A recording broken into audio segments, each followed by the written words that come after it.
Hai, kamu para penikmat podcast. Kamu punya impian gede dari podcastmu?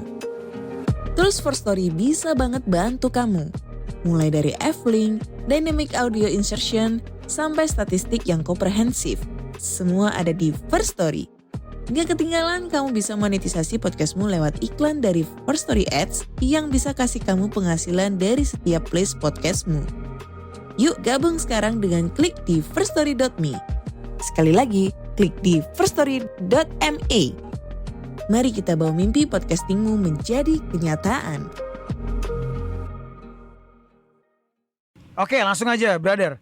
Skor buat paslon 1, paslon 2, paslon 3. Nggak usah kali ya. Iya kan. Apa-apa, tenang aja, demokrasi bro. Di roasting aja aman. Jadi kalau misalnya Indonesian Idol, kalau di Indonesian Idol tuh ada yang jago-jago nyanyi kan. Nah dia ini yang nyanyi gini, timur ke barat. Nah itu. Jadi nggak perlu dinilai.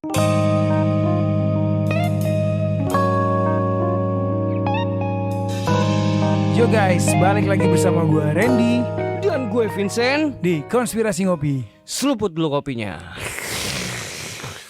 Oke gas, tambah 2 torang gas. Salah kita openingnya, harusnya selepet dulu kopinya. Ih bangsa, Gitu, bangsa. Cok. Kopi gak bisa diselepet bos. Apa juga bisa diselepet, yang Bre, bisa zaman diselepet sekarang. itu Apa? capres lo.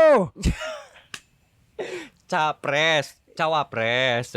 Iya, cawapres, nyelepet. Nyelepet bisa. Nyelepet capres. Oh iya nyelepet capres. Iya. Oh iya bener ya. Iya. Keren. Gitu, banyak ngomong lo. Tak. Iya. Dia nggak ngomong gitu Oh, ya. nggak ngomong gitu ya? Nggak boleh Iya. gitu loh, nggak boleh. Iya gua. Tapi baik loh itu Iya. Caimin tuh baik loh orangnya. Asik kayaknya ya. Asik ya? Asik. Doi Asik, tuh asik. kayak sosok bapak-bapak yang kalau misal ketemu anak muda tuh asik. Nongkrong dia. Gue tuh dari awal statement ya. Bahkan Iya. ketika kita ngobrol sama Aiman di akhir tahun 2023, Yes. gue membuat statement bahwa gue ngefans sama Caimin. Sama cowok. Dan sampai sekarang gila. Gua respect sih sama Salut. dia. Salut dengan apa ya, keikhlasannya juga, Ikhlas. polos Iya. ya kan. Kemarin di roasting ya kan. Iya, aduh. Itu rada-rada sedikit ini sih. Wah, Terlepas dia setuju atau tidak, tapi kayak too much ya menurut lo ya. menurut gue too much. Tapi kalau yang gue lihat sih Bre, kalau konteksnya roasting dan itu ditayangkan di TV nasional, harusnya itu sudah melewati berbagai filter. Artinya sudah melewati berbagai tahapan filterisasi, baik dari acaranya, Iya. dari penyiarnya, dari tim capresnya juga, dan dari tim stand up juga. Oke, Jadi dan itu oke ya. harusnya aman Oke. kayak gitu. Sebelum kita masuk ke topik nih, Bre. Yes. Gue mau ngucapin Happy New Year 2024 untuk teman ngopi. Iya bener. Happy New Year teman-teman. Apakah kalian sudah mencatat di diary kalian resolusi tahun 2024? Nggak kepake. Nggak kepake ya? Nggak kepake. Pasti isinya cuman saya ingin berubah menjadi lebih baik, Iya. ya kan? Dan bekerja lebih keras Iya. supaya tidak miskin lagi. Tapi tidak pernah tercapai. Iya, biasanya tuh 1 minggu Sama diet isinya. Iya gini. Biasanya tuh 1, 2, 3, 4 minggu tuh masih konsisten, Bre. Masih konsisten. Nanti udah minggu Januari kelima, awal tuh ya. iya. Wah udah tuh, kacret tuh. Sama kayak debat tuh. Waduh, Iya, kampanye doang kan biasanya Januarinya. Masuk Februari kan baru janji-janji. kelihatan hasilnya. Semuanya ya Bre ya. Semua sama. semua. 1, 2, 3 ya gitulah. emang. Iya lah, makanya lah jangan menggantungkan hidup kalian kepada presiden. Ah? Iya, jangan menggantungkan hidup kalian kepada presiden dong. Benar, karena at the end kalian kalau lapar ya nyari makan sendiri. Cari makan sendiri, bos. Nggak bisa kalian nelpon Pak tolong, nggak bisa. Siapa anda? Selepet nih. Selepet. Wis. Selepet. Iya. Tapi Bre, sebelum kita masuk ke tema, jadi semalam itu Bre, gue semalam tuh bukannya riset Bre, kan lu suruh ngeriset, gue Iya, riset iya, kan, iya. apa nonton debat capres semalam kan, gue malah kagak nonton loh. Gue malah nontonin ada salah satu ya. Wah sosok ini keren sih Bre. Jadi orang ini adalah salah satu bekas mantan intelijen Oke. negara. Intelijen. Yes, namanya itu adalah Komisaris Jenderal Polisi Purnawirawan Dharma Pongrekun. Wow. Keren, Itu keren. lagi naik tuh dia tuh. Lagi naik deh, lagi Iya. naik. Wah keren sih, gue respect. Gue juga jadi malah nontonin kontennya semalam. Bener. Ngobrol sama Helmi Yahya, dia ngomongin masalah geopolitik. Ngobrolnya sama PSI ya. Hah? Helmi PSI Helmi. Oh, Helmi PSI. Iya. Iya. Ya lu jangan lihat situ. Nah. Ya lu. Ini politik banget Anda Iya, ini. saya sedang suka politik. Iya. Nah, tapi yang dibahas di situ menarik, Bre, karena terkait apa yang dia bahas itu juga apa yang kita jadikan concern juga selama ini, Bre. Oh, gitu? Iya, jadi intinya apa yang dia gaungkan, dia suarakan itu tentang konspirasi, Bre, intinya. Wah, Konspirasi elit global. sambil ngopi juga lagi dia jangan-jangan. Enggak sih. Enggak ya? Enggak. Oke. Kita doang kayaknya yang Kita ngopi. ya. Iya, karena konspirasi itu lebih mudah dicerna ketika lo slow sih. Benar, menurut gua. benar. Jadi ternyata pun ada beberapa orang yang komentar di Noise gitu. Ada yang komen nih, salah satunya akun Pseudonymous. Oke. Dia bilang tolong undang Komjen DP Mongol DKK katanya. Wis. Mongol ya. Berat. Thank you juga buat referensinya. Dia ngasih banyak tema-tema, Bre, yang bisa kita kulik dan cukup menarik untuk gue riset juga. Karena Oke. ini ngomongin tentang apa yang akan terjadi di 2024 sampai periode 2030-an. Oke, semacam nubuatan. Ya bisa dibilang kayak gitulah. Bisa Iya. dibilang kayak gitu. Tapi ini lebih ke prediksi. Prediksinya ini dibuat dari data. dan juga ini menyangkut tentang pertahanan negara, Wow. tentang geopolitik juga. Wow. Dan apa yang akan terjadi ini pasti sesuatu event yang besar, Bre. Iya. Dan ini juga resonate gitu dengan apa yang disampaikan juga sama Komjen Pol Dharma Pongrekun itu di podcastnya Helmi Yahya yang gue tonton. Jadi di situ Oke. paling enggak sih sebenarnya intinya yang dia bicarakan adalah elit global ini at the end adalah orang-orang yang ingin menjadi Tuhan. Kita udah bahas tuh. Dan kita udah bahas, Iya, kita udah pernah bahas. kita udah bahas. Dia bilang bahwa di situ ini adalah orang-orang yang ingin menjadi Tuhan dan ingin menjauhkan orang-orang lain dari Tuhan. Wah, sama lagi dengan Intinya sama, Cok. sama dengan pembahasan kita kan. Iya, dan- Illuminati mau jadi Tuhan. Bener. Dan Helmi Yahya tuh men-state itu. Ini sama kayak Illuminati. Iya gak sih kata Iya. dia kayak gitu. Dan dia konfirmasi yes dia bilang. Dan ini secara clear. Nanti mungkin gue bakal buat satu konten feeds atau apa. Mungkin buat sekedar say hi aja sama Bapak Komjen Pol Dharma Pongrekun. Dan gue salutnya sosok ini, beliau itu sosok yang takut akan Tuhan. Wow. Itu yang gue respect. Enggak, tadi kirain gue si Pak Helmi itu mau bilang ini sama dengan konspirasi ngopi. Gitu. Enggak ya ternyata ya. Dia nggak ngomong gitu ya. Enggak. Harusnya gitu. Harusnya gitu. Iya. Makanya. Karena kayaknya sih Pak Komjen Pol Dharma nih udah denger konspirasi ngopi juga nih. Harusnya ya. Karena sama semua, Bre, sumpah. Sama ya? Ngebahas AI sama Iya. ngebahas Illuminati juga, dan bahasanya informasi yang dia dapat dengan informasi yang kita dapat itu selaras sama informasinya. Jadi, Jangan-jangan kita satu guru. enggak, berarti paling tidak kita bisa menyimpulkan informasi yang kita dapatkan A1, Bre. A1 ya. A1. Gila. Ini yang memvalidasi adalah mantan Wakil Kepala Badan Cyber dan Sandi Negara. Wow. Bukan kaleng-kaleng Wow. dong. Heads off untuk konspirasi ngopi.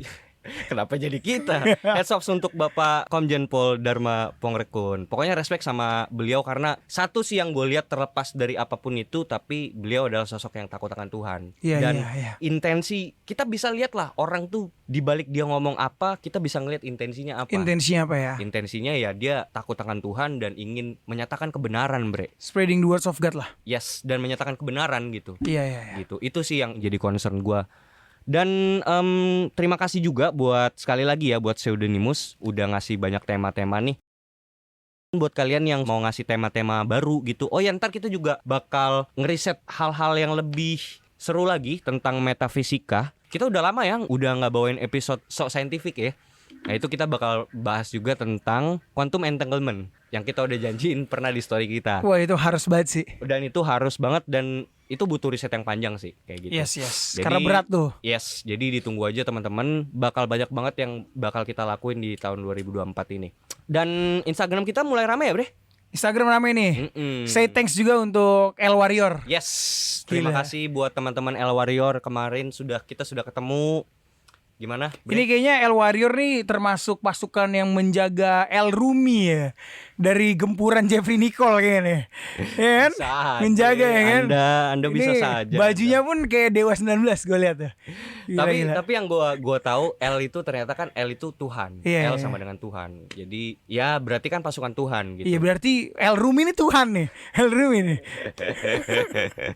Enggak, tapi saya thanks a lot lah untuk Iya. Mas Taufik ya kan. Ya Mas Mas Taufik, Zidan. Mas Zidan, dan respect sebesar-besarnya terhadap El Warrior yang sudah bukan hanya teoretikal saja tapi menjalankan apa yang dijalankan sebagai orang yang takut akan Tuhan juga at the end gitu. Yes. Menyebarkan cinta kasih, kebaikan Yeah. itu udah wah respect sih. Beyond gua respect sama orang-orang seperti Nih tinggal ditunggu collapse-nya aja nih. Yoi. Konspirasi ngopi X El Warrior. Next akan jadi ditunggu aja teman-teman ya. Iya. Si Yes. Vincent akan melakukan astral projection sih. Yes. Ditunggu. Semoga bisa ya. Gua belajar dulu tuh. Belajar sama siapa? Sama Mongol kayaknya. Kalau retorika gue harus belajar sama Vicky Prasetyo sih. Oh, enggak sama ini. Sama siapa tuh? Siapa ya? Enggak lah, kalah kelas gue jauh. Gue Oh, sama gitu, Vicky gitu. Prasetyo dulu. Oh, gitu. Ya, Supaya siap. tertata bahasa gue.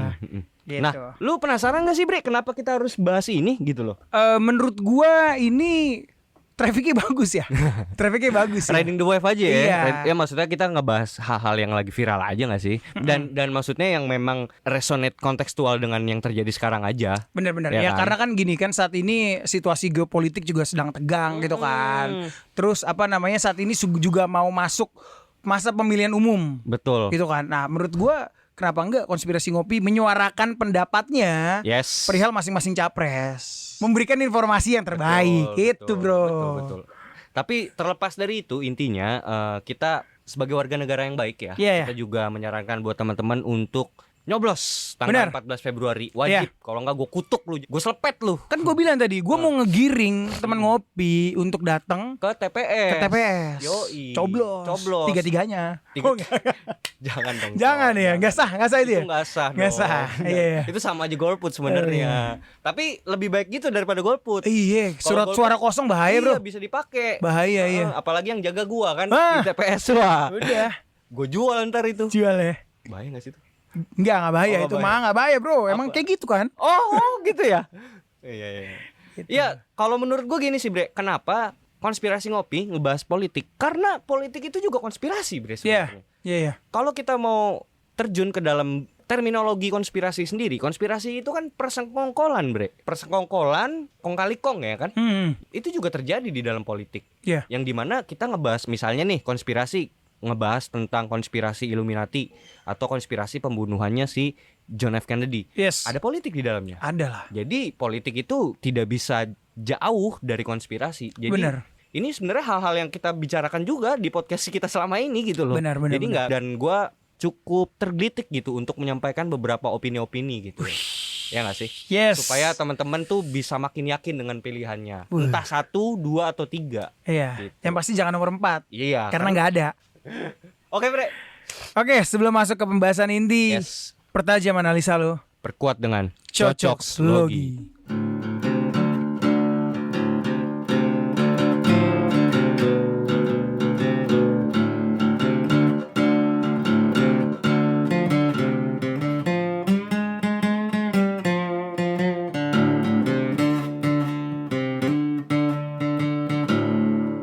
Sen, gua kesel nih sama lu nih. Kenapa tuh? Lo sering banget memotong pembicaraannya Aiman.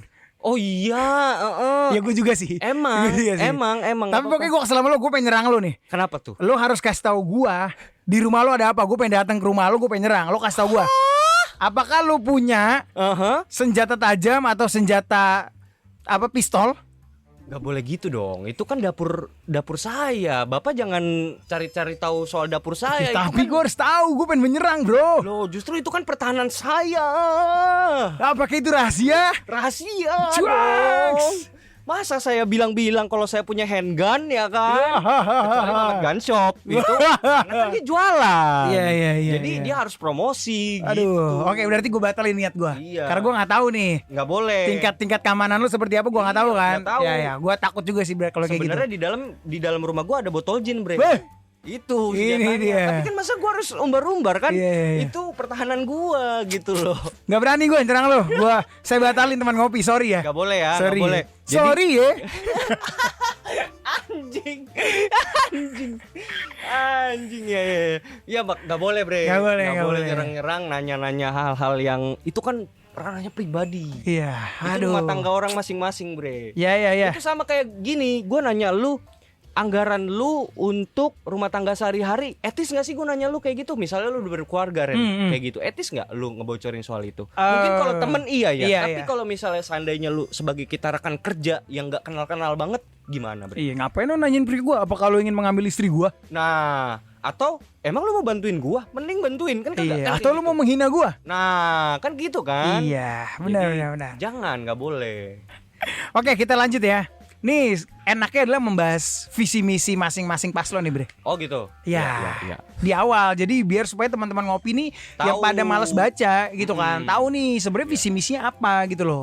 Karena memang gua tahu ya, belakangan memang banyak orang-orang lebih suka dengerin podcast daripada baca. Bahkan ada beberapa buku yang dibikin podcast. Jadi, Audio ya. apa sih namanya? Audiobook ya? Audiobook. Audiobook itu.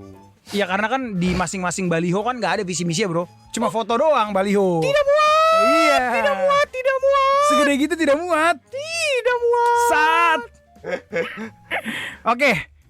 Paslon nomor 1, Bre. Ini mereka menamakannya adalah Indonesia Adil Makmur untuk Semua. Ini dari paslon 1 ya? Iya. Oke. Jadi visinya tuh Indonesia Adil Makmur untuk Semua. Pemerataan. Oke, misinya nih, memastikan ketersediaan kebutuhan pokok dan biaya hidup murah.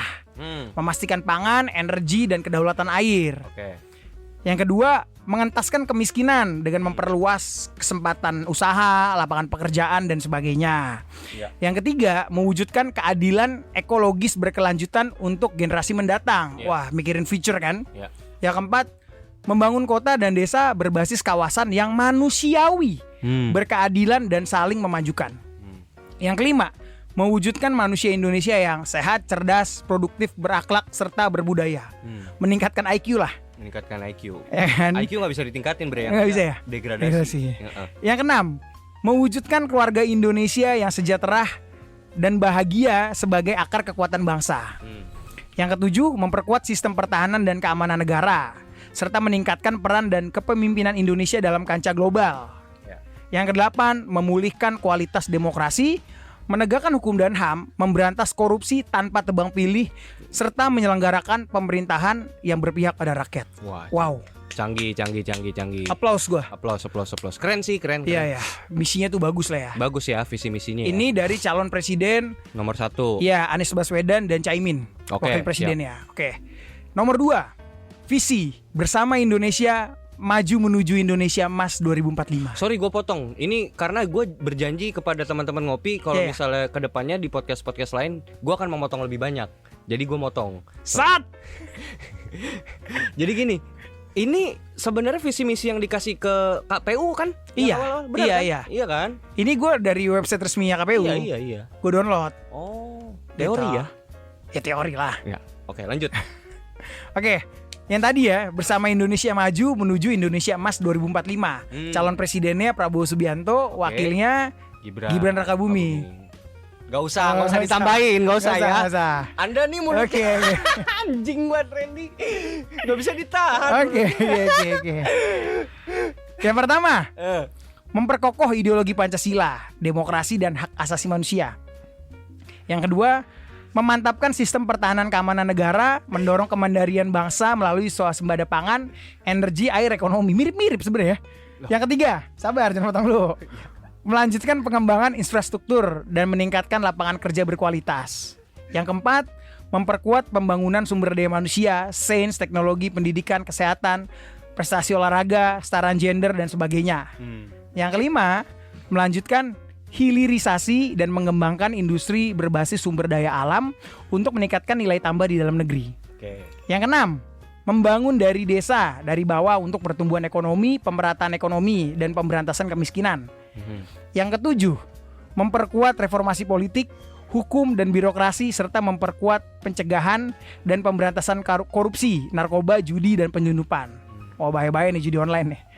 Yang kedelapan, memperkuat penyelarasan kehidupan yang harmonis dengan lingkungan, alam, dan budaya, serta peningkatan toleransi antar umat beragama untuk mencapai masyarakat yang adil dan makmur. Oke, ini dari paslon 2 ya. Paslon 2. Siap. Ini paslon 3. Ya. Wah, ini smart people Nanti gini. abis ini kita analisa ya. Analisa. Yang ketiga ya, Ganjar Pranowo dan Mahfud MD. Wah, paling matang sih nih. Ya memang matang kan, Iya. beliau sudah senior. Iya, Dan- udah pada ubanan. Bener. Itu. Bener. Iya kan, apa dicat tuh rambut. Oke, visinya gerak cepat menuju Indonesia unggul. Gercep. Satse. Satse tastes. Eish, Anjay. gila. Gile. Misinya? Gue demen tuh jaketnya kemarin keren. Wah, keren. Keren. Itu viral, Bre. Ya itu memang dari film kan? Iya, tahu Top Gun Maverick. Top Gun Maverick. Dan itu viral di nggak tahu di Twitter atau di TikTok. Iya. Lanjut. Bre. Siapa yang viralin? Pendukungnya? Iya dong. Oke, lanjut ya. Misinya 1. Manusia Indonesia yang sehat, terdidik, dan sejahtera. Oke. 2. Indonesia unggul dalam bidang inovasi dan teknologi. Oke. Yang ketiga, ekonomi yang tangguh dan berdikari. Oke. Yang keempat, hilangnya kemiskinan. Wow, hilang berarti ya. Hilang. Dan ketimpangan antar wilayah dari akarnya. Oh, itu bumerang loh. Ya udah lanjut dulu. Lanjut loh. Yang kelima, ekosistem digital yang mengutamakan akses internet cepat dan terjangkau. 6. Pembangunan ekonomi yang memperhatikan kelestarian lingkungan. 7. Demokrasi terjaga melalui pemberantasan korupsi dan pemerintahan inklusif berlandaskan supremasi hukum. Ke-8, bangsa Indonesia bangsa terhormat di kancah internasional serta pertahanan yang tangguh dan modern. Aplaus semua. Aplaus. Ini aplaus untuk visi misi dari ketiga baca pres. Yes, betul. Mungkin tanggapan gue harus apresiasi dulu. Selain para paslonnya juga 1, 2, 3, yang gue apresiasi yang terutama adalah untuk para timnya. Timnya. Iya. Karena biar bagaimanapun perumusan itu semua tergantung juga dari timnya juga. Yes. Tidak terlepas dari kinerja para timnya yang dibalik itu. Jadi benar. gue respect sih. Respect. Sama para Aplaus tim. lagi nih ya. Ya, untuk aplaus tim. lagi. Untuk teori yang cukup bagus. Tapi jujur Bre, ini mungkin gue mau subjektif ya. Iya. Ini subjektif gue, ini opini pribadi gue ya Oke. teman-teman. Sekali lagi ini opini pribadi gue. Ini jujur aja gue ngomong, gue muak. What? Gue muak dengan semua visi misi semua ya. Tadi Iya. 1, 2, 3 gue muak semua. Kenapa? Karena ya yang ditunggu-tunggu sama gua ya, sama gua terutama. Mungkin yang sependapat dengan gua, teman-teman ngopi yang seperti sama kayak gua gitu, yang ditunggu adalah kinerjanya. At the end. Oke. Visi misi hanya sekedar visi misi, Bre. Iya, tapi kan untuk mereka bisa melakukan kinerja itu kan Betul, ketika ada mereka teorinya. terpilih. Iya. Betul, ada teorinya. Ini yang akan kami kerjakan loh. Benar. Ini yang akan kami sampaikan loh. Betul, selama itu belum terjadi, selama itu belum terimplementasikan dengan baik, ya hanya sekedar visi dan misi. Iya. Seperti itu. Benar. Sama halnya kayak gini. Jadi makanya makanya gue subjektif. Karena gue muak sama janji palsu. Intinya gitu doang. Gue muak sama janji palsu. Langsung lo ulti ya. Karena semua calon pemimpin negara yang mau naik pasti begitu. Janjinya manis. Janjinya manis. Iya. Gua nggak mau bilang siapa ya. 1, 2, 3 sama semua. Semua janji semua. Iya. Janji semua. Tapi kan yang bisa dilihat nantinya ketika nanti dia menjabat, apa yang dia lakukan itu yang terjadi. Iya. Itu yang faktual. Benar. Yang dilihat gitu loh. Setuju. Gitu loh. Jadi jangan sebatas jangan kasih angan-angan lah rakyat kasihan gitu loh. Ini mungkin pernyataan grassroots ya. Pernyataan yang udah subjektif banget ini, parah. Karena jujur sejauh ini gue selalu bilang ya ke teman-teman juga, ke Randy bahkan, gue tuh orangnya apatis banget sama politik. Karena gue tahu politik itu kotor, Ren. Yes. Gitu. Jadi sepakat sih gue. Iya. Jadi gue udah enough banget gue sama politik ketika itu. Tapi sampai entah kenapa di 2024 ini bisa jadi sesuatu yang harapan muncul ya. Ada suatu harapan yang muncul satu. Wow. Itu juga gue nggak ngerti kenapa gue bisa tertarik lagi sama politik yang tadinya gue sudah apatis, dan di sini gue tertarik. Apa karena mungkin di situ ada sesuatu hal yang penting yang akan terjadi dan besar ke depannya, entah di periode 2024 sampai 2030. Makanya kenapa kita harus memilih pemimpin yang capable untuk menangani situasi tersebut. Iya. Apakah karena itu juga? Kalau dari gue ya, terkait visi misinya sebenarnya ketiganya memiliki visi misi yang sama loh. Iya. Kalau yang gue lihat. Intinya mah ya, nih mau garis besarnya ya, memberantas kemiskinan, ya kan? Membuka lapangan pekerjaan. Meningkatkan pendidikan. Meningkatkan kesehatan. Udah, intinya itu doang sebenarnya yang dibahas, cuman dengan retorika dan sintaksis yang bagus, dengan gramatika yang sedemikian rupa supaya bisa disusun kata-kata itu dengan baik, supaya bisa dijual mimpinya. Ya. Iya itu, jadi dari 8 visi misi yang mereka sampaikan, nih kebetulan semuanya sama atau mungkin standarnya KPU ya. Jadi mereka memiliki 8 lah misinya. Gitu. Dan itu sama semua yang gue lihat, yang kayak penegakan hukum gitu kan, dan itu very good things lah. Yes. Hal-hal yang mereka tuliskan, mereka sampaikan itu menurut gua hal yang sangat amat baik, dan Yes. memang kita menunggu nih siapa yang nanti akan terpilih dan benar-benar bisa melaksanakan visi misi ini. Iya. Tapi terlepas dari pesimistis gua, pastinya gua mengharapkan sesuatu yang lebih baik lah. Pastinya gua mengharapkan apa yang tertulis, apa yang teoritis yang berasal dari visi misinya yang disampaikan para paslon gitu.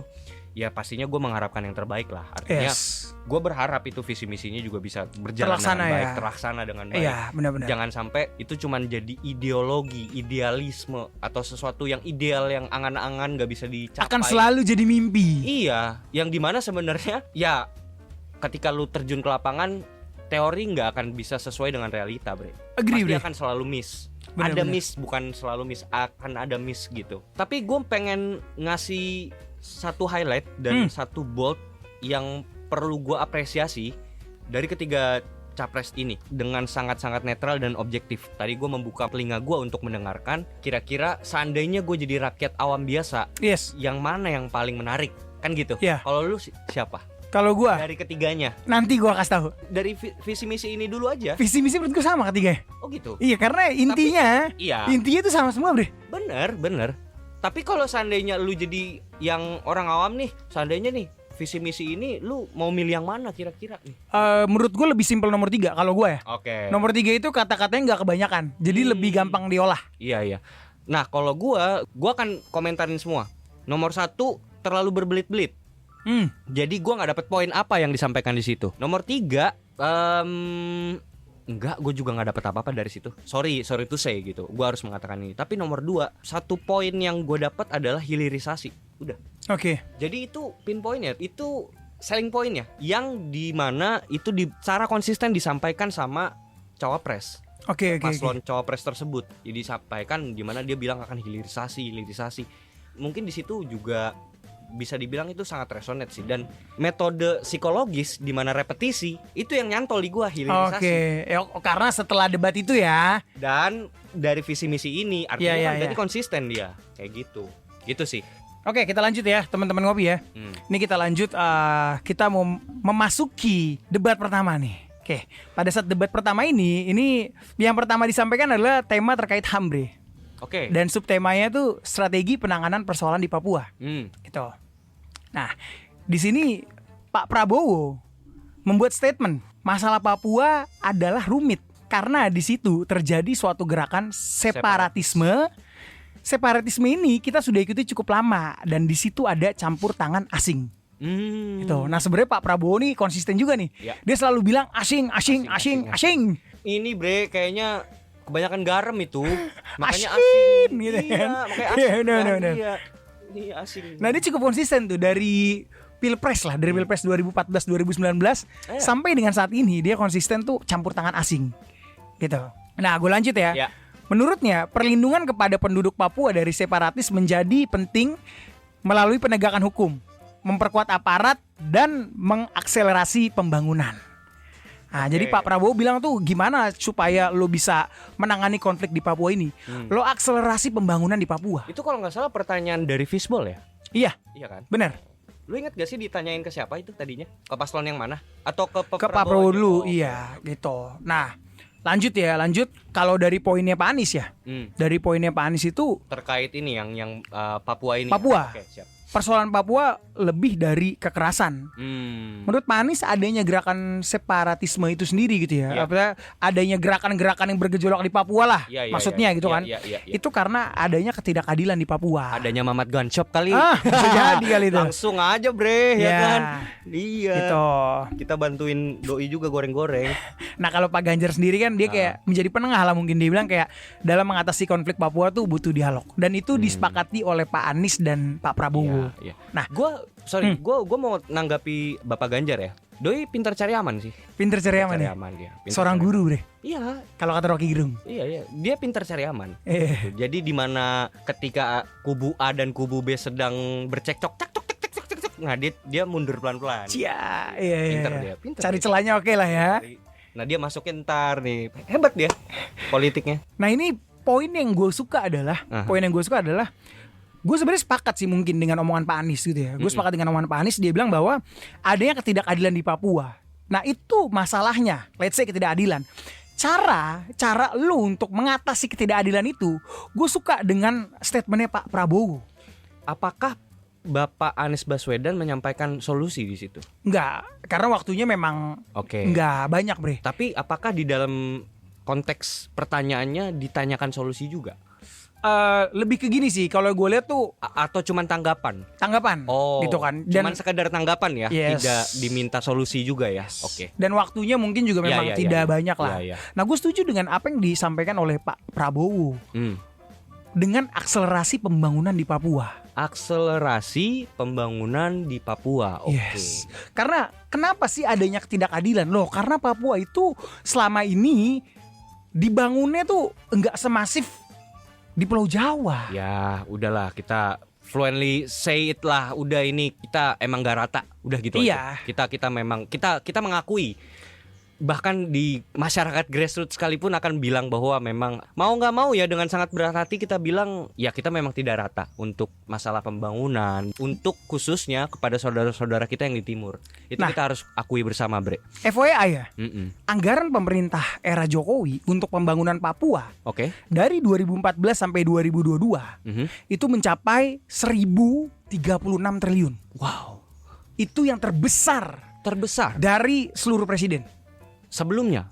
Iya. Dari presiden-presiden sebelumnya? Yes. Wow. Jadi Jokowi ini sebenarnya persentase tahu nggak, Bre? Kira-kira aja nih ya. Yeah. Persentasenya berapa lebih besar persentase? Lebih besar kan lu bilang lebih besar kan? Persentasenya berapa persen? 50% kah? 30% kah? Lebih besar? Oke. Zaman SBY cukup besar gitu. Zaman SBY itu gue sempat baca data di 2012-2013, Pak SBY itu menganggarkan 40 sampai 50 T per tahun. 40 T. Yang ini sekarang yang ini 1000 T tapi untuk dari 2014 sampai 2022. Jadi gini, kurang lebih Pak SBY itu mungkin sekitar 300 sampai 500 T lah yang udah dianggarkan. Itu. Jadi Pak Jokowi ini bisa 2 kali atau mungkin 3 kali lipat. 3 kali lipat itu. Itu 3 kali lipat. Nah, gue jabarin lagi ya. Di sini Pak Jokowi sudah membangun yang pertama ya, ini banyak nih, ada 16 nih. Pak Jokowi membangun Jalan Trans Papua. Panjangnya itu 3.462 km. Gitu. Terus membangun akses PON. Ada 8 sarana olahraga termasuk Stadion Papua Bangkit berstandar internasional. Yang ketiga jembatan Yotefa. Yang keempat penerapan BBM satu harga. Jadi Pak Jokowi ini berhasil menerapkan harga BBM yang sama gitu loh, yang setara di Papua.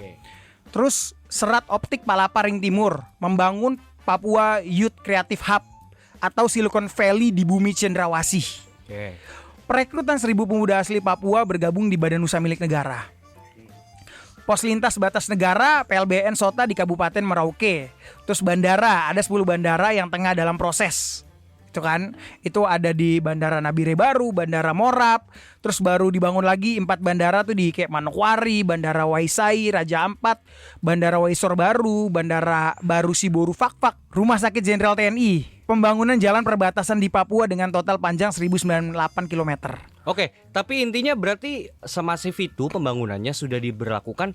Kalau menurut lu secara subjektif, Bre? Secara objektif? Subjektif. Oke. Secara subjektif, secara opini pribadinya Randy. Menurut Randy, melihat apa yang terjadi di Papua, pembangunannya seperti apa? Apakah berhasil Pak Jokowi? Kalau dibilang berhasil atau enggak ya, gue percaya pada proses. Gue gak bisa bilang saat ini berhasil atau enggak. Because we are in the middle of the process.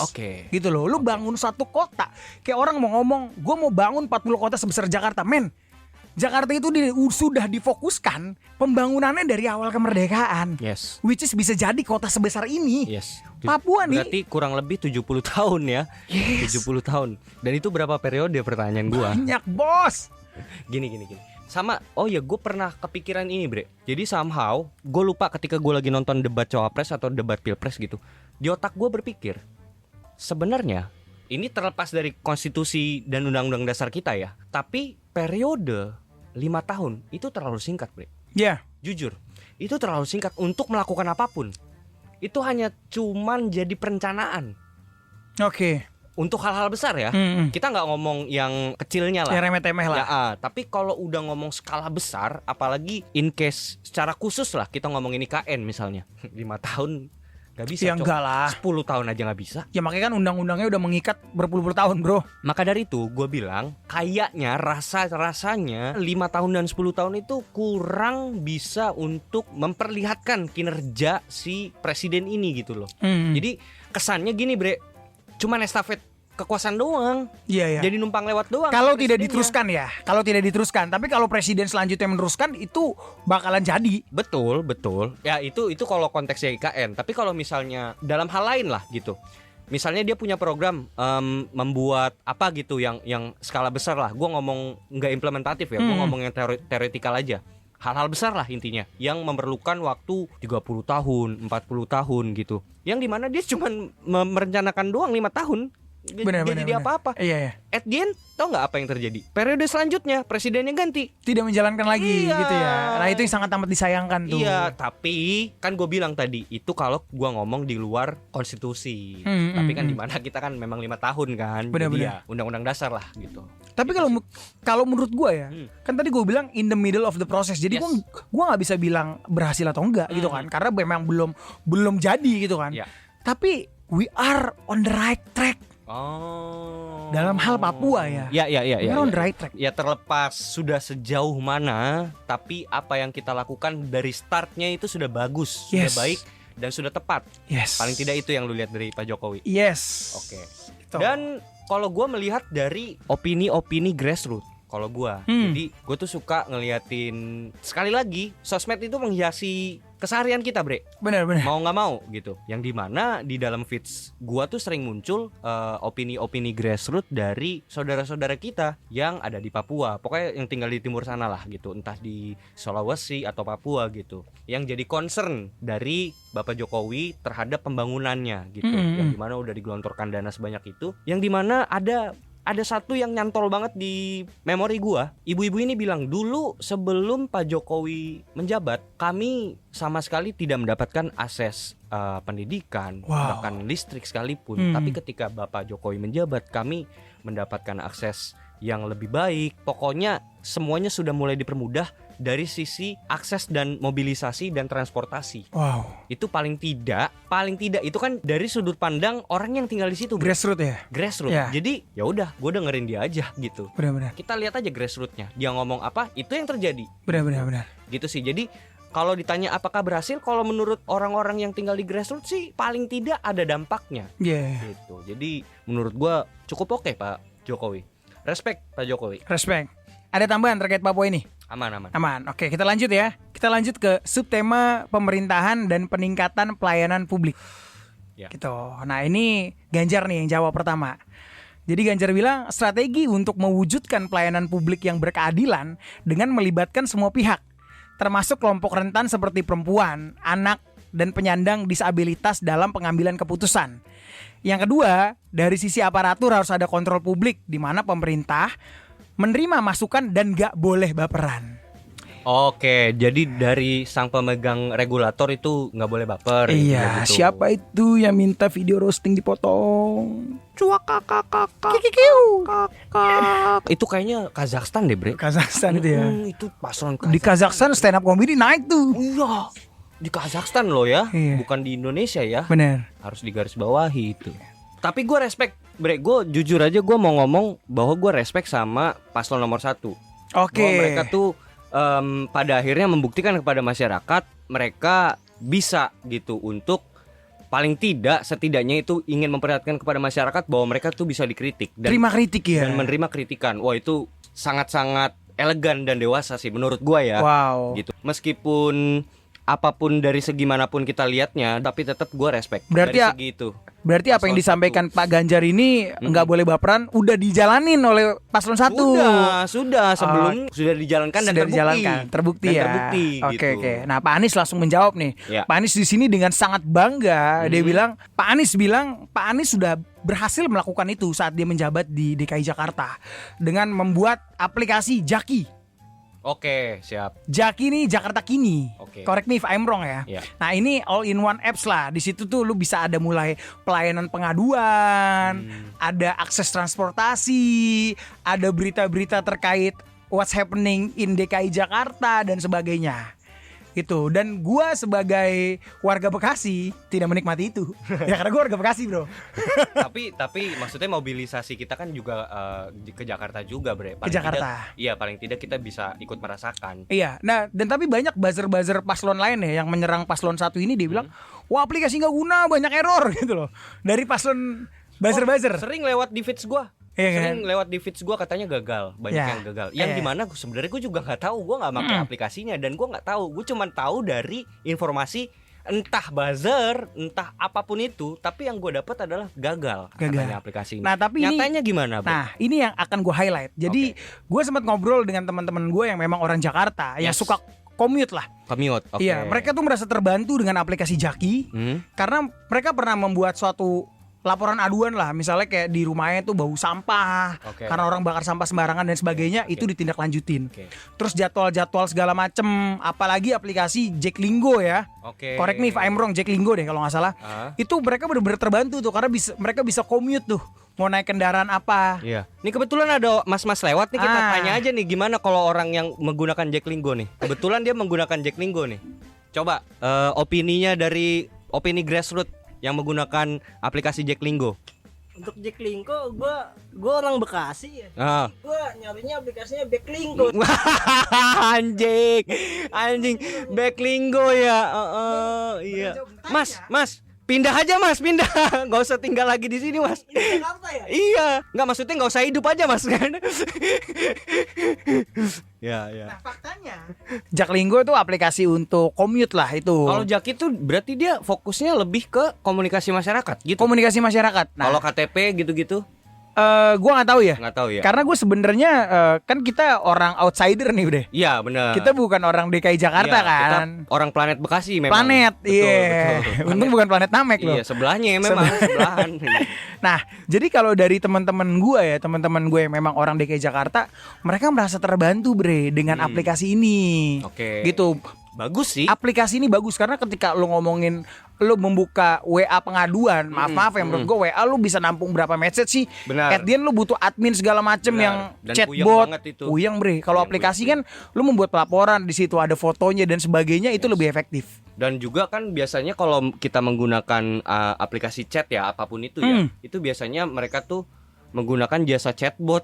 Iya. Dan bukan orang. Bener. Gitu kan. Maksudnya ya gimana lu laporan apa gitu kayak kan nggak bisa, susah. Ya karena kalau yang ngecekin orang ratusan ribu message mati. Iya, Cok. Iya. Mati bos. Mati. Gila lo dari chattingin orang ya kan. Yang ada pada resign ya. Iya. Nah iya. itu jadi Pak Anies wajar lah menyombongkan diri ya menurut gua saat itu. Karena memang terbukti ya. Terbukti. Kalau- Waduh.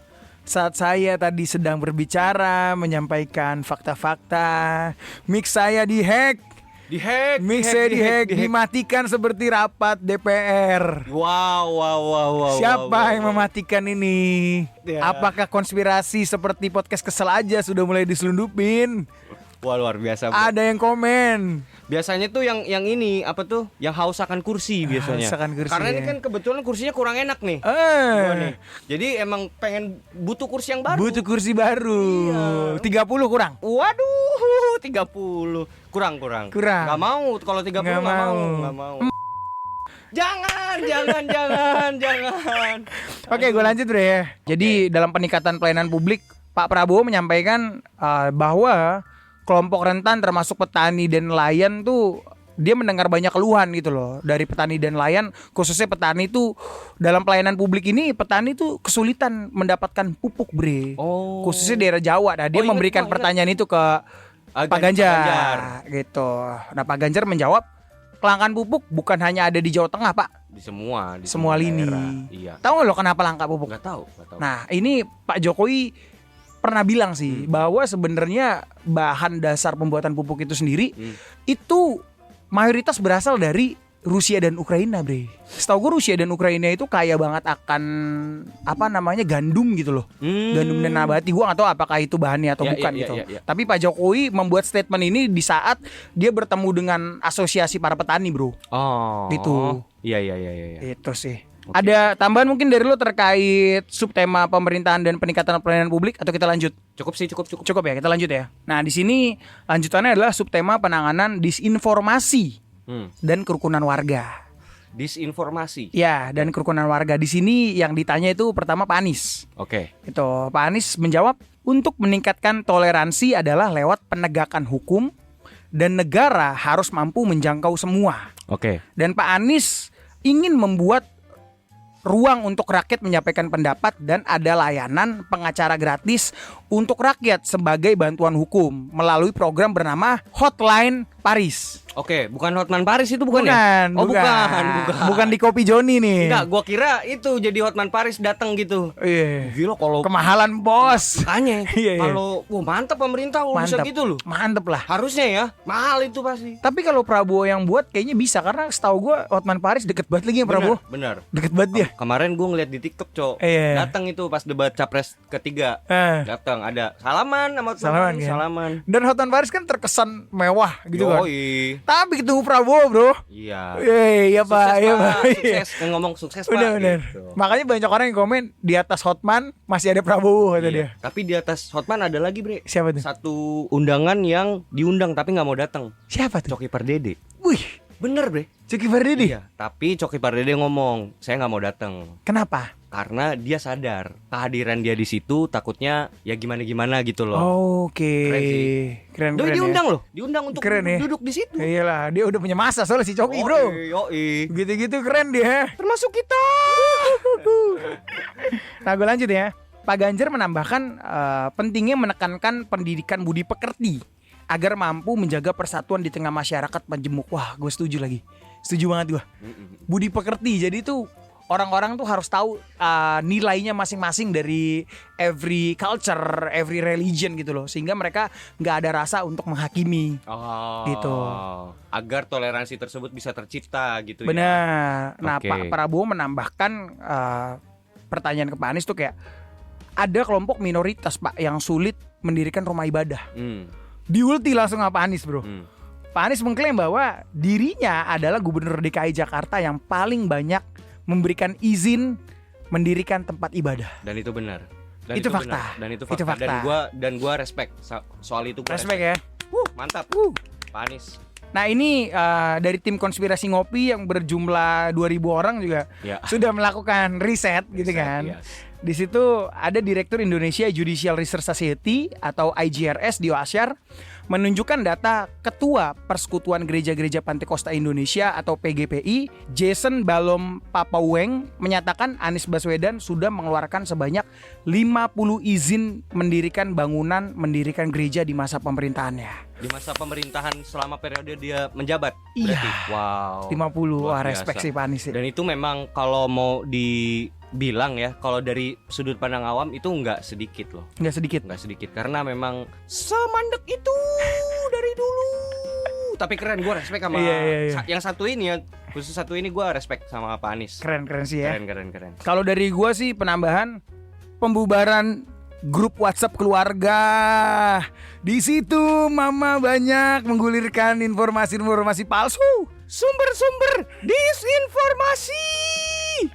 Sumpah bre, ini ya, sumpah ya teman-teman ya, ini kejadian nyata, ini kejadian real. Iya. Dan ini gua nggak ada. Jadi, ya gua nggak tahu ya ini dampaknya bakal apa ya. Intinya nyokap gua tuh masuk rumah sakit gara-gara grup WhatsApp keluarga. Grup WhatsApp keluarga ya. Gara-gara grup WhatsApp keluarga. Gua nggak tahu kalau gue detilin ini bakal jadi ini nggak ya. Tapi nggak apa-apa ya. Intinya doi gara-gara grup WhatsApp keluarga makan obat kebanyakan bre. Bangsat. Masuk rumah sakit bre. Jadi dosis obat Iya. berdasarkan grup WhatsApp Grup keluarga. WhatsApp keluarga yang isinya bukan dokter. Kejadiannya waktu zaman Covid. Oke. Gitu. Jadi diagnosa dokter pun sekalipun ini mah minum kebanyakan obat mas. Iya. Dari mana nih informasinya? Grup WhatsApp Pak. Tahu nggak lu apa?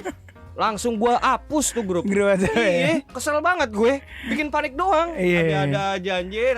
Nah, teman ngopi kalau setuju grup WhatsApp keluarga yang suka Dihapus. menyebarkan hoax dihapus, komen. Hapuskan. Kita lanjut deh ya. Lanjut. Lanjut subtema pemberantasan korupsi. Nah, wah di sini ketiganya ya menurut gua menyampaikan teori yang luar biasa bagus gitu loh. Oke. Karena ketiganya sama-sama menyampaikan undang-undang perampasan aset bagi pelaku korupsi. Artinya adalah ketika lo korupsi, Lu dimiskinkan, nggak peduli itu harta dari mana, lu akan dimiskinkan. Which is efeknya tuh akan terasa di keluarga dan sebagainya, dan akan membuat efek jerah. Ya, Ketiganya menyampaikan hal yang sama, Bre. Karena menurut gua ya, apa yang kita lakukan selama ini secara konstitusional ya, untuk penanganan tindak pidana korupsi ini rasanya kurang efektif kalau cuma penjara, Bre. Iya, duit lu masih banyak anjing. Karena masih keluar. Ya maksudnya kita buka mata aja lah. Emang bener, Bre. Gitu maksudnya, yang ketika lu punya duit tetep aja mau lu di mana tetap bisa dengan Berkuasa ya. Dengan sewenang-wenangnya gitu. Iya. Jadi nggak ada efek jerah apapun dan nggak akan membuat koruptor kapok gitu loh, Bre. Kayak Dan gitu. anehnya gini, Bre, sebenarnya dari zaman Pak SBY berkali-kali menekankan untuk pembuatan undang-undang ini, Bre. Lanjut ke Pak Jokowi berkali-kali juga melakukan hal yang sama. Berarti kalau kita mau kalkulasiin aja itu udah 10 tahun lebih loh, anjing. Oh iyalah, Iya kan? Jokowi udah 10. 10 tahun lebih. Iya. Gila loh. Jadi presidennya punya niat yang baik dan yang sama. Tolong buat undang-undang ini. Yang ngebuat siapa? Dewan apa? Ini, Bre, perwakilan rakyat. Ya. Nah, kenapa sih Pak DPR, mungkin Pak DPR yang terhormat, kalau Anda mendengarkan podcast ini, apakah ini karena tekanan ketua partai atau apa Anda tidak mau mengesahkan undang-undang ini? Itu kan Karena ini, Bre, sibuk, Bre. Terlalu sibuk Iya. ngurusin banyak kerjaan yang lain, Bre. Iya. Kayak gitu. Jadi nggak fokus lah sama hal itu gitu. bermain Zuma. Ya, itu salah satunya. Bangsat! Sama tidur. Kesel banget gua, anjing. Kesel gua jadi emosi ngomong ini. Lanjutlah, Bre. Ya udahlah, ini korupsi ya udahlah. Masih mimpi ya? Ya, angan-angan ini mah. Nah, lanjut ke subtema penguatan demokrasi, Bre. Nah, ini di sini hal yang menarik yang disampaikan oleh Pak Anies nih. Mungkin para podcaster, para stand up comedian akan setuju dengan yang disampaikan Pak Anies, bahwa Pak Anies menilai kepercayaan rakyat saat ini semakin menurun pada proses demokrasi. Nah, Tak sekedar kepada partai politik, kebebasan berbicara menurun dan angka demokrasi menurun. Setuju nggak lo, Bre? setuju. Setuju 100% gue setuju. Setuju ya? Iya.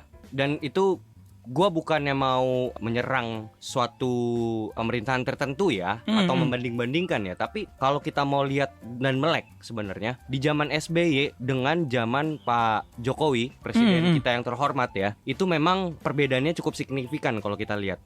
Ini gua ngomong konteksnya kebebasan berpendapat ya, freedom of speech ya. Tidak seleluasa ketika zaman Pak Susilo Bambang Yudhoyono. Gua harus akui itu. Maksud gue di mana zaman sekarang orang ketika ingin berkomedi menggunakan bahasa-bahasa idiom dan ibarat kata itu adalah suatu ketakutan, di mana dibayang-bayangi oleh undang-undang, Bre. Undang-undang yang seolah-olah ingin meregulasi perasaan dan hati orang. Wow. Iya. Maksudnya seorang hakim gimana bisa gitu kan membuktikan. Maksud gua kan kalau hal empiris yang bisa terlihat. Gini deh, bagaimana bisa lu membuktikan keberadaan Lucifer, Bre? Nggak bisa kan? Bisa? Gimana, Cok? Waduh. Bisa berbicara. Anjing. Lucifer. Iya, maksud gua aduh gua abstrak itu hukum meregulasi hati orang. Itu udah gak masuk akal, Cok. Gini loh, kita hidup di negara demokrasi. Kecuali ya kita berada di negara feodalisme. Bener. Yang dimana patuh terhadap kingnya, rajanya gitu loh. Kalau ingin menjalankan demokrasi seutuh-utuhnya, jangan pernah dikekang gitu loh. Itu hak yang paling fundamental, anjir. Dari seorang manusia, ngomong itu adalah hak paling fundamental. Idealnya ya, ini gua ngomong idealnya, undang-undang itu yang sampai hari ini pun perumusannya juga masih rancu. Yang katanya dari dulu omongannya tuh pengen direvisi lah, pengen diperbaiki. Mana sampai sekarang nggak. Negara lu ngurusin hati, Bre. Ngurusin hal abstrak, Bre. Nah, sekarang pertanyaan gue, sekarang pertanyaan gue gini, bagaimana bisa seorang hakim membuktikan ketersinggungan orang? Nggak bisa, nggak, alatnya apa? Emang ada alatnya kita Berarti deteksi hati orang? Kan nggak ada. Secara tidak langsung lo menyatakan bahwa undang-undang ini itu sebenarnya undang-undang yang bisa maaf ya, Ya, diperjualbelikan, digunakan oleh oknum yes, yang punya kuasa, betul, punya uang, punya duit untuk menyerang orang tertentu. Atau memang seandainya nih, katakanlah gue nggak suka nih Ren sama lu, Ren, gue punya duit, terus lu pernah salah ngomong sama gue, itu mati gue. bisa gue, Iya, bener loh. benar. Nah itu kan apa ya, jadi loh ini hukum digunakan harusnya buat keadilan tapi kok jadi buat senjata ya? Iya. Senjata untuk memusnahkan orang gitu loh. Kasian gitu loh bre. Iya. Apalagi korbannya rakyat kecil yang nggak tahu apa-apa. Tapi gue setuju adanya harus ada regulasi, gue setuju gitu. Kalau yang keterlaluan mah goblok emang, jadi harus ditangkap. Bebas tapi tidak semena-mena. Betul, tetap gitu ya. Demokrasi kan pasti tetap harus ada regulasi, setuju gue. Yes. Kayak gitu. Nah di sini Pak Prabowo bilang kayak Pak Anies berlebihan. Mungkin Pak Prabowo nangkepnya beda ya. Jadi Pak Prabowo tuh nangkepnya adalah kalau demokrasi tidak berjalan, nggak mungkin Pak Anies bisa jadi gubernur karena pada saat itu mereka tuh oposisi, bre. Pak Anies tuh oposisi pemerintah dan dia bisa mengalahkan calon yang datangnya dari pemerintah yaitu Pak Ahok. Tapi gue kok malah melihatnya kalau gue perhatiin tuh kesannya Pak Prabowo tuh jadi tendensius sama Pak Anies gitu loh. Iya nggak sih? Apa mungkin ada hubungan masa lalu? Waduh. Ini apa ada sesuatu yang terjadi antara Naruto dan Sasuke ternyata. Iya. Di Konoha waktu dulu di masa lampau. Iya. Biasanya kalau ada yang belum kelar di masa lalu tuh pasti jadinya kayak anjing gue kesenggol lagi. Iya, pasti ada luka lah. Iya. Ya, tapi kita nggak tahu ya, itu Benar, personal ya. Itu personal lah. Ya, paling tidak itu ya sih yang gue lihat ketika pas gue tahu background story mereka berdua gitu. Jadinya kepancing juga Pak Prabowo-nya gitu. Iya, dan kalau yang gue lihat adalah kalau kita ngomongin demokrasi secara pemilu, gue setuju dengan apa yang dikatakan Pak Prabowo. Karena at the end bener sih kalau memang demokrasi tidak berjalan, ya nggak mungkin pihak oposisi bisa menang melawan penguasa gitu loh. Kan Pak Anies kan oposisi pada saat itu kan benar. oleh Pak bersama dengan Pak Prabowo dan dia menang melawan Pak Ahok menjadi gubernur. Ya. Gitu. Intinya gue setuju kalau misalnya Pak Anies bilang bahwa di zaman Pak Jokowi itu kemerdekaan berpendapat agak sedikit direduksi. Setuju. Oke. Udah sih. Oke. Gitu. Kita lanjut ya. Mic gue jatuh bre. Mic gue jatuh. Gue selepet. Oke, gue lanjut ya. Kita lanjut ke subtema hukum. Nah, di sini Pak Prabowo menjelaskan bahwa independensi kehakiman tanpa intervensi harus terjaga. Dia pun berkomitmen untuk meningkatkan kualitas hidup para hakim sehingga para hakim nih nggak bisa disuap gitu loh dengan penghasilannya yang udah besar. Hah? Hakim bisa disuap? Minim lah untuk bisa disuap-suap uang gede karena merasa mereka udah cukup gitu loh. Ya makanya gue baru denger hakim disuap gitu. Iya. Sama gue juga baru denger. Iya baru denger gue. Kayaknya nggak ada ya. Kayaknya itu cuma ada di film-film nggak sih? Iya. Itu kayaknya cuma di film-film mafia itu. Bener. Iya, film mafia Italia itu loh. Wish. Godfather Ya, serem sih itu bre. Iya. Tapi kalau di Indonesia nggak ada itu. Nggak ada ya. Nah, Pak Ganjar langsung merespon dengan menanyakan masalah MK. Oh gitu. MK. Pas kan itu ya. Masalah ya. Gibran ya. Iya benar. Pak Gibran ya. Karena secara tidak langsung menurut para pengamat dan menurut pihaknya Pak Ganjar dan pihak Pak Anies adalah pelanggaran etika. Jadi MK ini kok bisa merubah hukum itu gitu kan. Seolah-olah tuh kayak apa sih? Seolah-olah dalam tanda kutip bisa diatur. Yes. Ya. Yang padahal sebenarnya, dan gue suka banget jawabannya Pak Prabowo. Jawabannya yang kayak itu kan sekali lagi ya regulasi segala macam itu adalah bagian dari politik gitu kan. Yang dimana itu juga sering terjadi dalam suatu konspirasi gitu kan. Dan bagus banget paslon 2 menjawabnya dengan ya udah terserah rakyat lah. Kalau memang rakyat tidak suka dengan Prabowo dan Gibran, biar rakyat yang menghukum kami. Bener, setuju gue. Dan biar rakyat aja yang milih nanti gitu. Kalau memang kita nggak bagus, ya jangan pilih gitu. Bagus banget, diplomatis, aman dan bagus banget jawabannya dia. Tinggal nggak usah pilih lah. Iya gitu. Bener sih. Jangan pilih ketiganya gitu maksudnya ya. Waduh. Ya golput dong. Gak boleh ya teman-teman ya. Tidak boleh golput. Awas aja lu, gue kutuk, gue selepet lu. Selepet nomics. Nih debat sesi pertama Capres kita udah selesai membahas. Menurut lo? Yes. Skor pribadi untuk Paslon 1, Paslon 2, Paslon 3 berapa? Oke, langsung to the point aja ya. Pak Anies 10. Wow. 9 lah. 9. Tetap masih ada kekurangannya tapi 9 dia. Iya. 9 dari 10 ya. Bukan dari 100. Bukan 11 dari 100 bukan. Oke. Pak Prabowo 3, Pak Ganjar 5. Kenapa? Karena dia berada di tengah-tengah, cari aman aja. gitu. Cuman oke, Pak oke. Prabowo, sorry to say, I must say this gitu ya, agak sedikit kurang untuk debat ya, Iya, karena iya. konteksnya debat. Untuk debat. Iya, tapi kan belum tentu orang yang pintar debat kerjanya bagus. Belum tentu. Nah, Setuju. bener gak? Iya, iya. Iya gitu. Gue juga kalau penilaian gue pribadi Pak Anies 9,5. Kenapa gue kasih skor 9,5? Wow, perfect sih Pak Anies.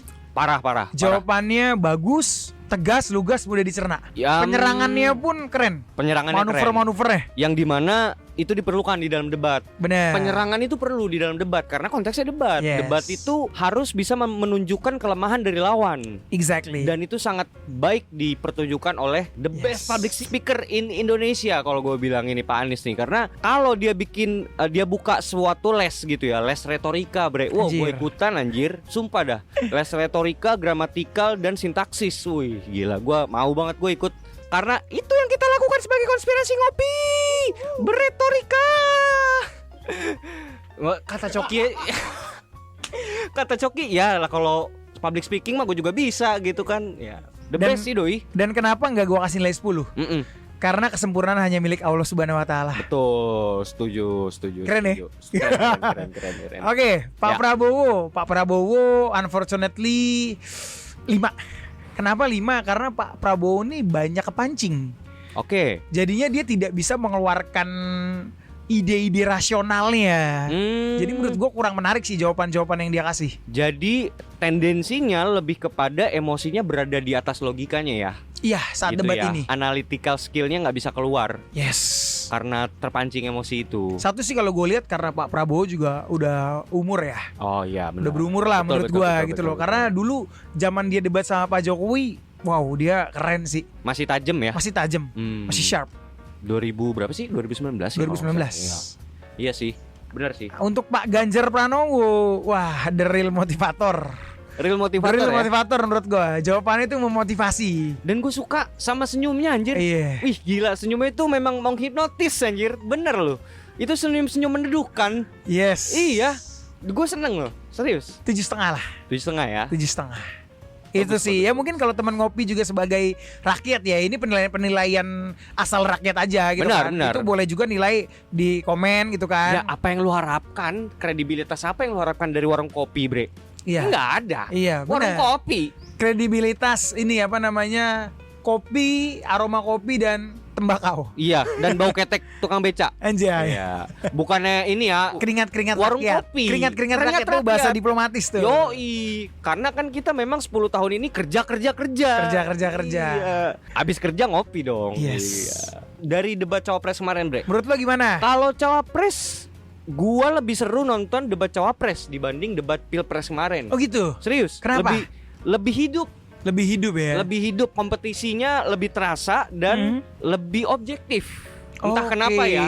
Jadi nggak ada kesan subjektif untuk, walaupun memang ada penyerangan di situ, tapi penyerangannya selalu kontekstual, Bre. Iya, Bukan iya. terhadap pribadinya, tapi terhadap gagasan dan pemikirannya gitu. Oke. Yang dimana kayak kemarin gue bahas di waktu kita podcast bersama Naikin Tokyo, gue mengatakan di situ bahwa salah satu paslon dari ketiga paslon tersebut itu bagaikan Eminem, Bre. Gue kayak nonton Eminem, Cok. Anjir. Iya, Nge-rap Gibran Raka Buming. Pak Gibran. Wow. Dan itu sama sekali nggak gue expect.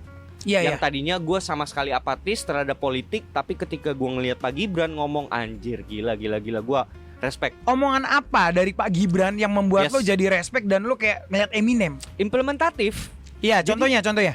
Salah satu yang implementatif ya yang dia utarakan di dalam debat tersebut adalah, gue sorry takut salah ya, teman-teman juga boleh cek, itu ada salah satu masjid besar di situ yang dapat investor dari negara-negara Arab. Oke, gue perjelas dikit ya. Jadi Ya. yang nanya ini Caimin nanya ke Gibran apa sih tipsnya. Berharap Pak Gibran tuh bisa ngasih gagasan supaya wali kota lain bisa mencontoh. Tips dan triknya apa sih? Iya. Gitu.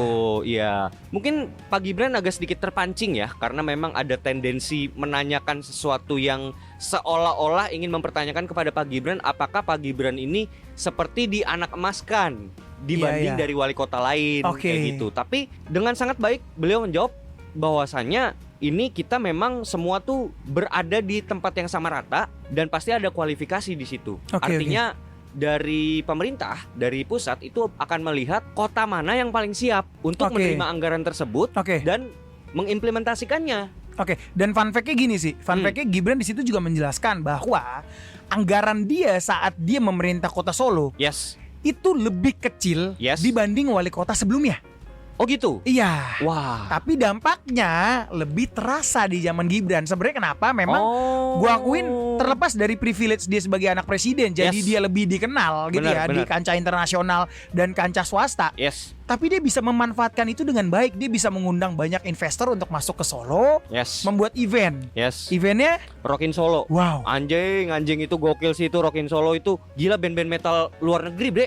Dipanggil kemari, Bre. Ini daerah loh kita ngomongnya, bukan Jakarta loh. Iya, iya, iya. Rockin Solo loh. Kayaknya gua kalau di Sulawesi kayaknya ada deh Rockin Celebes. Ini Rockin Solo keren banget, Cok. Dan pendapat lo sebagai anak band gimana sih, Men? Wah, gila, Cok. Bisa ada acara skala internasional. Di Solo loh.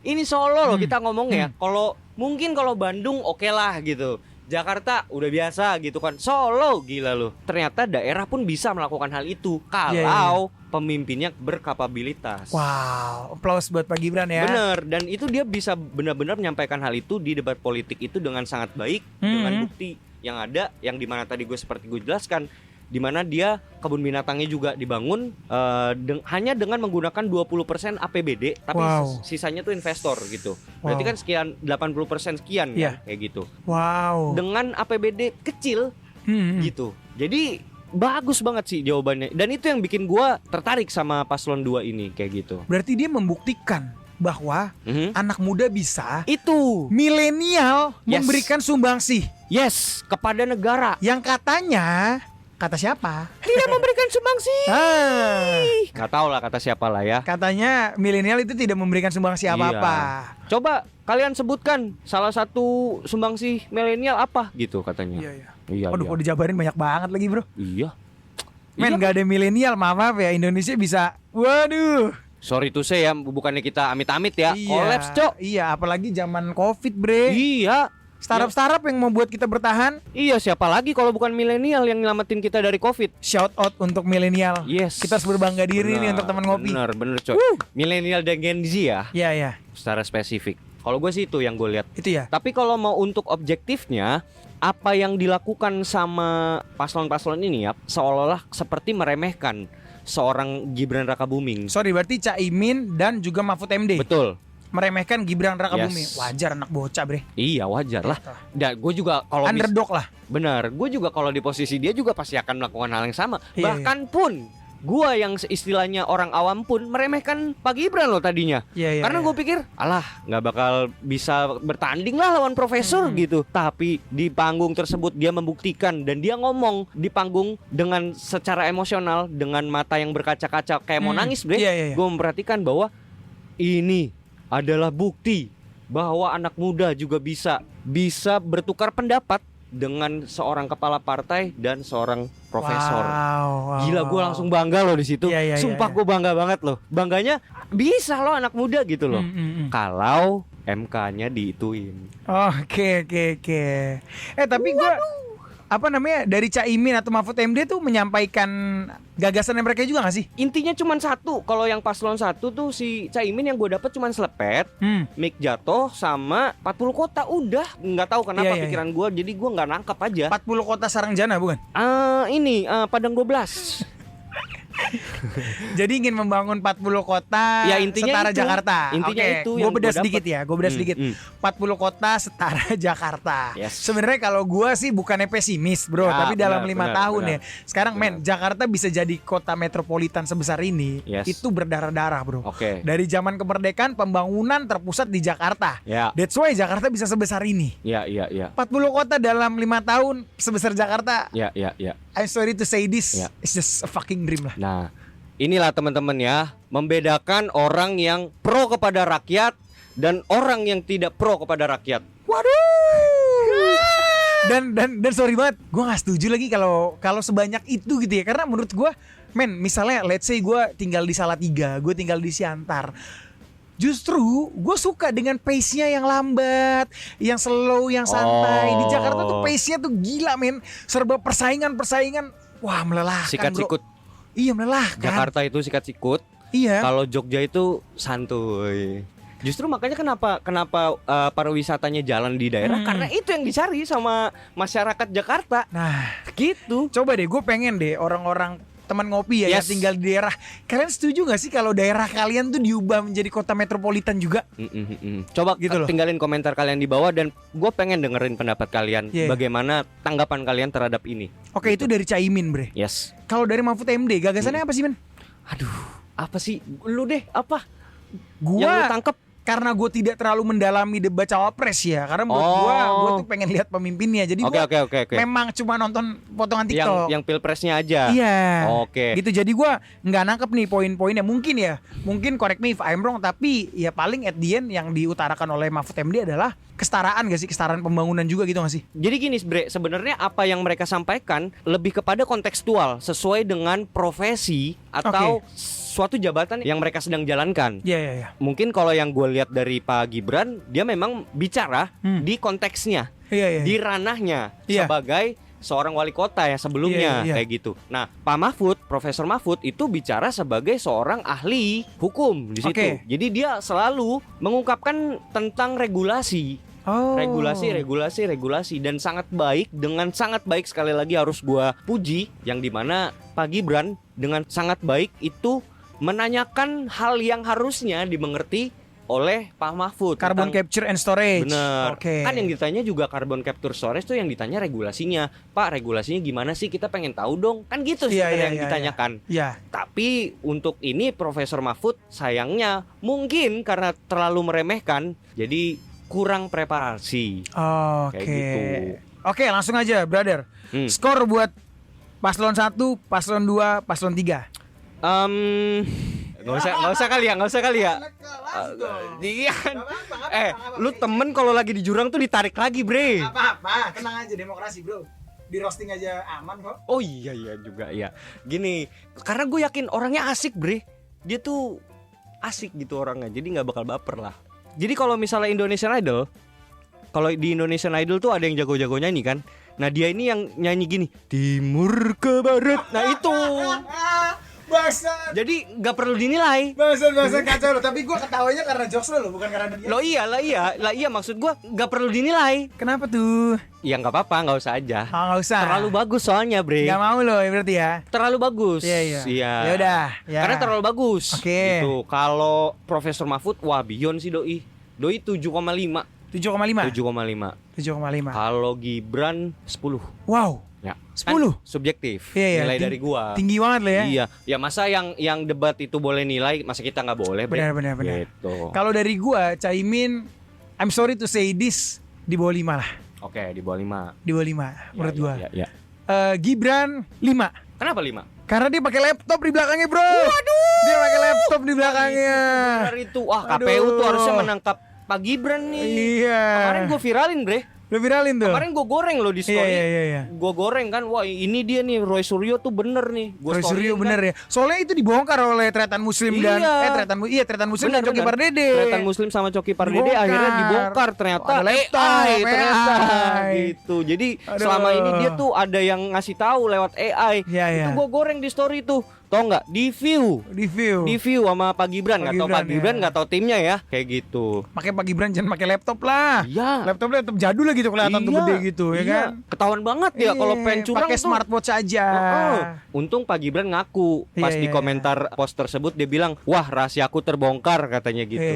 Iya. Bagus Sekali sih. lagi thanks untuk Tretan Muslim udah membongkar Ya, dan betul. Coki Pardede. Ini adalah konspirasi terbesar. Jadi kalau kalian dari tadi nyariin konspirasinya, ini konspirasinya. Konspirasinya Dan- ini. Mahfud MD ya gue setuju 7 lah. Ya, 7 Prof, maaf banget Prof, tapi di debat ini ya, Ya, kalau karena untuk- kan konteksnya debat, iya Bre. ya, kalau untuk kinerja mah apa Mahfud MD gokil lah. Ya sekali lagi tadi kan kita bilang orang yang Bener-bener. bisa debat, bisa ngomong belum tentu bisa kerja, Bre. Bener, tapi kenapa ya Gitu. Pak Ganjar menilai kinerja kementerian yang di bawahnya Pak Mahfud 5? Kenapa? Ya tadi itu tanya Pak Ganjar, jangan tanya kita. Ya. Pak Ganjar ya. Ya. Ya. Ada lagi tambahan Bre dari lo? Mungkin bisa di-tag itu Pak Ganjar nanti. Ada tambahan? Udah aman. Udah clear Aman. ya. Clear. Oke, kita masuk ke pembahasan terakhir. Yes. Debat ketiga. Debat ketiga ya. Debat ketiga nggak tahu sih gue cuma nonton setengah, Bre. Lu nonton setengah? Nonton setengah doang. Soalnya dari awal cuma nyerang-nyerang doang. Iya lagi, maksudnya Tapi saling menyerang ya. Jadi semuanya tuh saling menyerang aja. unfortunately menurut gue debat ketiga ini maaf banget teman ngopi, mungkin kalau teman ngopi dapat esensinya silakan di drop komen gitu ya. Tapi menurut gue nggak ada yang bisa gue tangkap dari debat ketiga. Yes, jadi sama sekali nggak ada gagasan atau esensi apapun yang bisa kita tangkap. Iya lagi men, Sama itu sekali. sangat amat disayangkan ya. Sangat amat disayangkan gitu. Waktu-waktu debat itu kan harusnya diisi dengan gagasan ya kan. Maksudnya 2 menit itu harusnya isinya gagasan tuh. Tapi kenapa di sini hanya penyerangan dan pembelaan diri yang gue lihat? Gue sebagai salah satu fans lah, gue bisa dibilang gue ngefans dengan cara Pak Anies menyampaikan pendapat Yes. dan cara dia memimpin Gubernur DKI Jakarta Ya. memimpin DKI Ya, Jakarta. ya. Ini fact ya. Ya.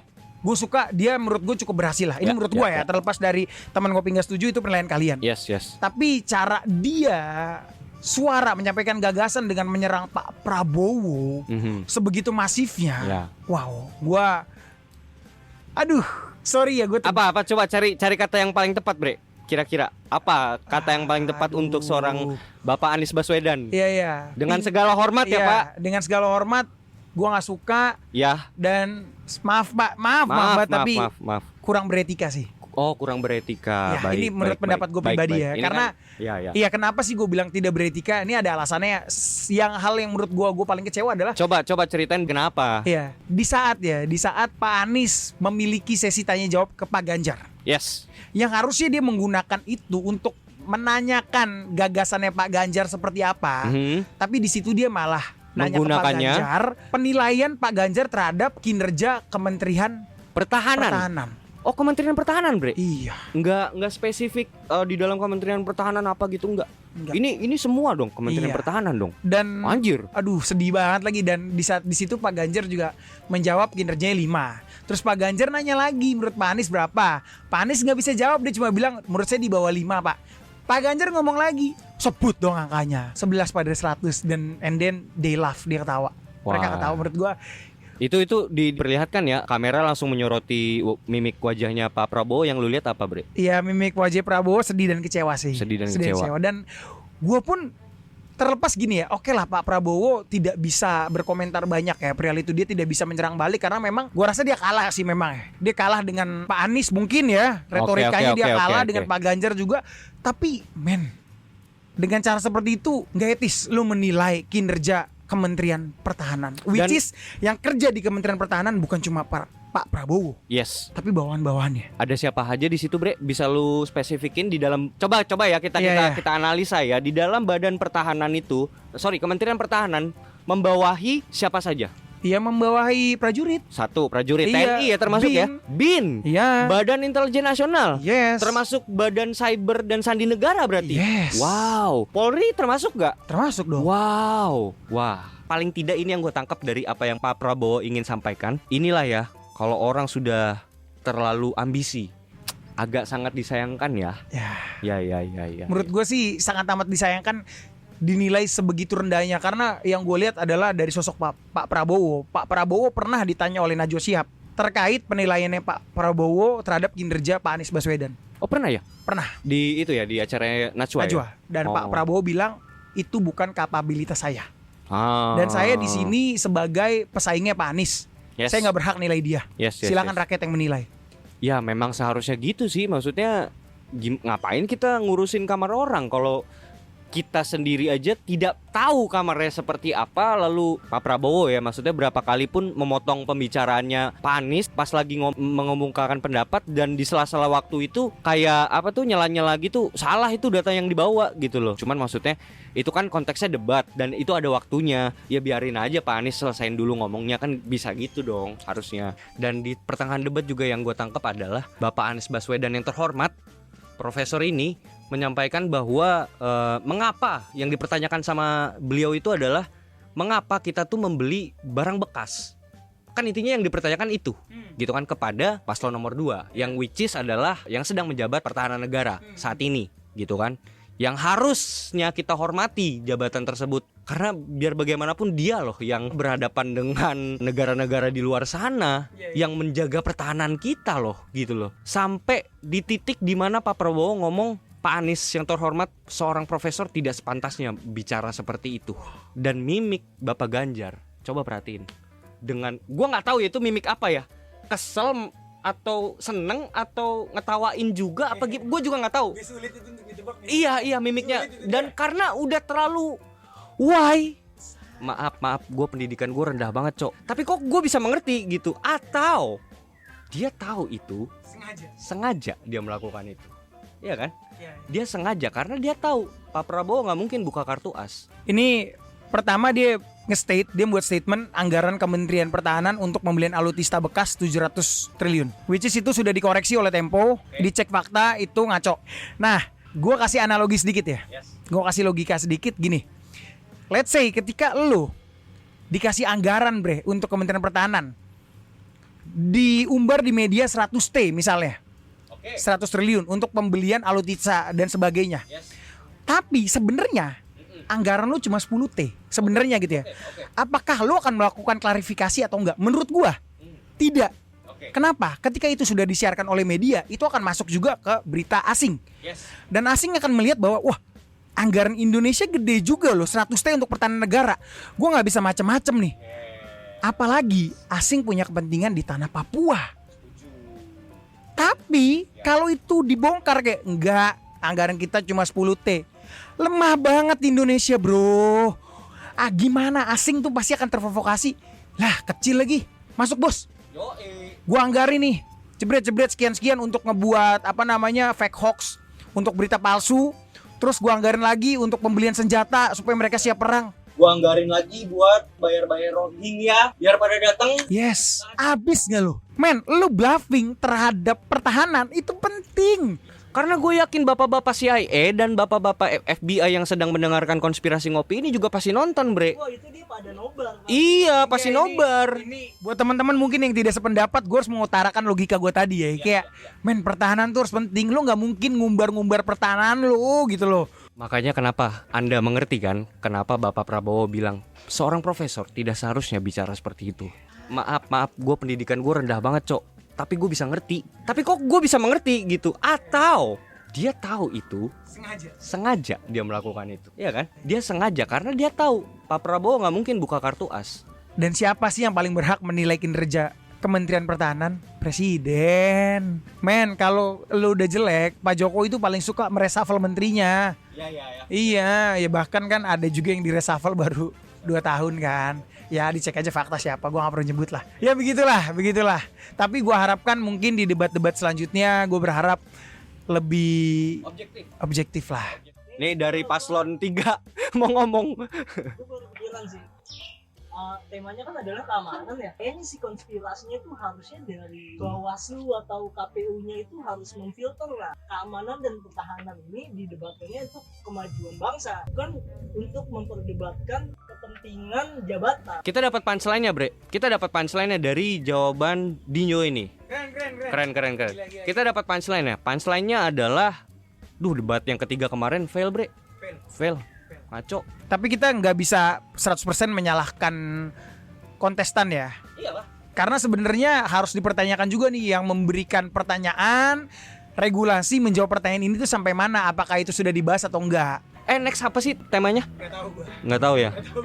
Oh ini gue tahu, metafisika.